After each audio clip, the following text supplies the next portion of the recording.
सलग 3 दिवसांच्या सुट्ट्यांमुळे आदमापूर येथील बाळूमामा मंदिरात भाविकांची अफाट गर्दी पाहायला मिळत आहे.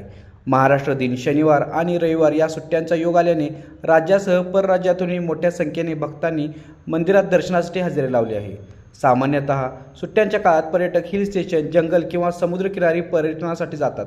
मात्र बाळूमामाच्या भक्तांसाठी आदमापूर हे एक प्रमुख तीर्थक्षेत्र आणि पर्यटन स्थळ ठरलं आहे.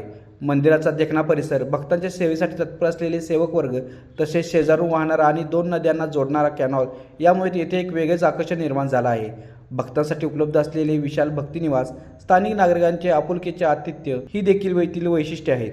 त्यामुळे भक्तांनी येथे आध्यात्मिक साधनाबरोबर सुखद अनुभवही मिळत आहेत. महाराष्ट्रासह मध्य प्रदेश, आंध्र प्रदेश, तेलंगणा, गोवा आणि कर्नाटक या राज्यातूनही मोठ्या प्रमाणात भाविक आदमापूरला येत असतात. बाळूमामाच्या दर्शनासाठी होणारी ही गर्दी पाहता या तीर्थक्षेत्राचे महत्त्व शिर्डी, शेगावसारख्या प्रसिद्ध स्थळाप्रमाणे वाढत असल्याचे चित्र सध्या दिसून येत आहे. लाईव्ह मराठीसाठी मुरगुडहून सर्जेराव भाट. आविष्कार इन्फ्रा तुम्हाला देत आहे विविध लोकेशन्सवर NA प्लॉट्स आणि प्राईम फ्लॅट्सचे प्रोजेक्ट्स. नंदिनी जाधव नगर, शांत निवांत कोल्हापुरात घर म्हणजेच नंदिनी जाधव नगर.